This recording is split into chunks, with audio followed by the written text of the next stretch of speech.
Bob here with CanDoTechnologies.com and a review of the Wyze Cam security camera.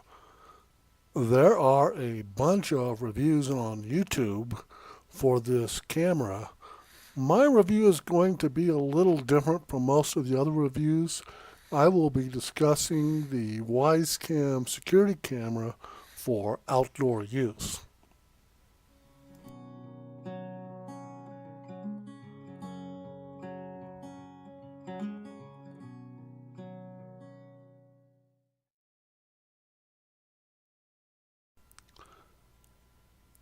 The Wyze Cam lists for $19.99 plus $5.99 shipping for a total of $25.98. However, if you want to use the camera outdoors with full functionality, you will have additional expenses. The camera out of the box will store 10 to 15 second video clips to the cloud every time it detects motion, and it'll save 14 days worth of video clips. If you need more than 10 to 15 seconds, then you are out of luck, unless you have a micro SD card in your camera. That way the camera can store 32 gigabytes worth of video, and if you need more than 10 or 15 seconds of video from your motion, you can go back and get the segment as long as you need up to the maximum capacity of the disk. I purchased a SanDisk 32 gig micro SD card on Amazon for $12.45. The Wyze Cam out of the box is not intended for outdoor use. If you want to use the camera outdoors, you will need an enclosure. I purchased an outdoor enclosure on Amazon for $16.99. The enclosure works perfectly with the camera. It looks a little like a birdhouse, but it does the job. So I mounted the camera above my garage door. I realized the cable that came with the camera would not be long enough to reach the power adapter, so I purchased a 20-foot micro USB to USB cable. However, when I got the cable, I discovered the end was too big to fit into the slot in the back of the camera.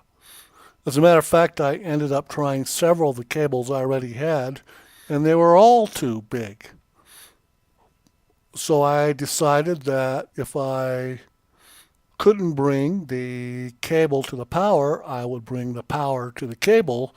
I purchased a 20-foot extension cord at Ace Hardware for $5.99. I have a power plug in the middle of my garage for my garage door opener. So I ran the extension cord from there above the rafters to the wall just above the garage door, and I plugged the camera adapter directly into that. The next step is I followed the instructions to set up the camera.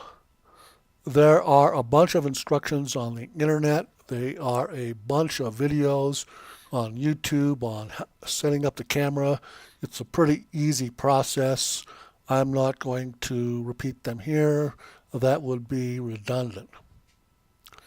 After I got my camera set up, though, I did run into a bunch of different issues.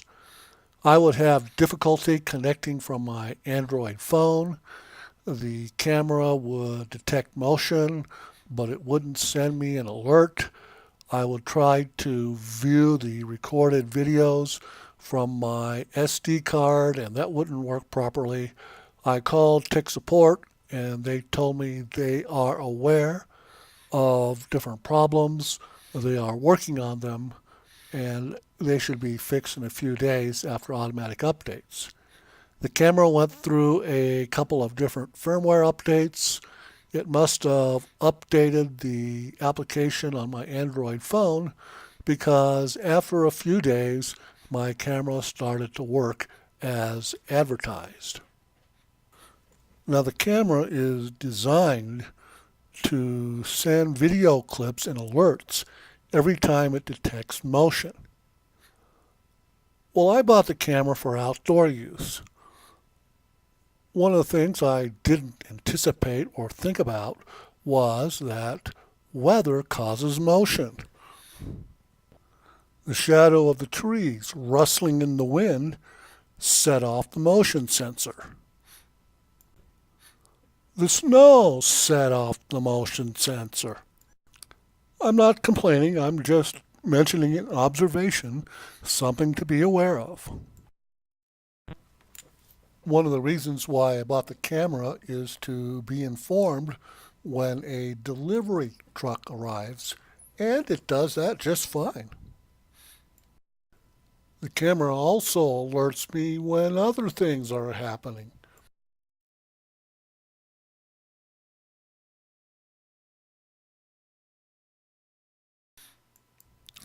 In case you're interested, in addition to working with iPhones and Android phones, the camera also works with Android tablets.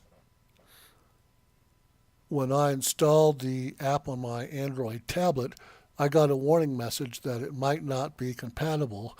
However, it did seem to work okay.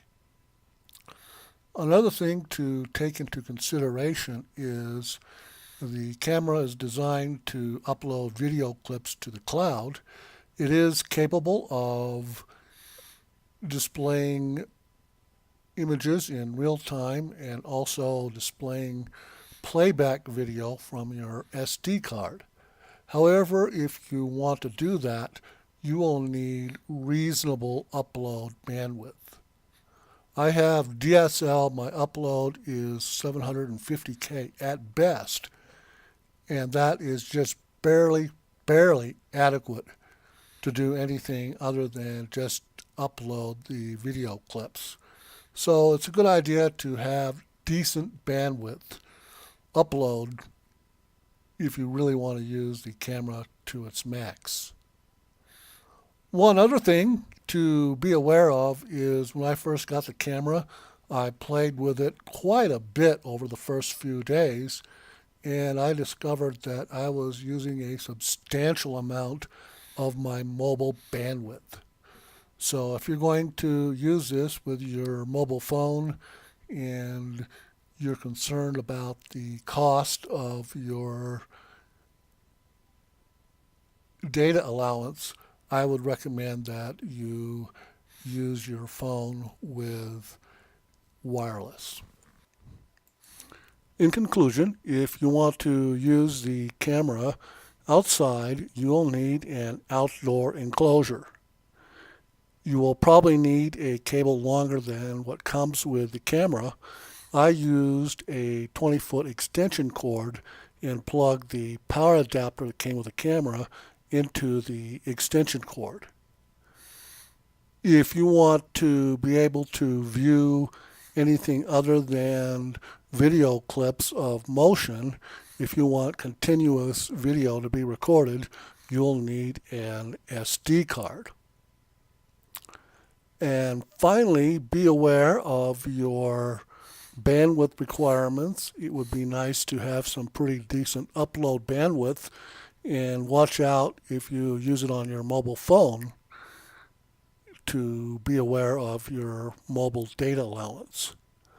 I hope this video has been helpful to you.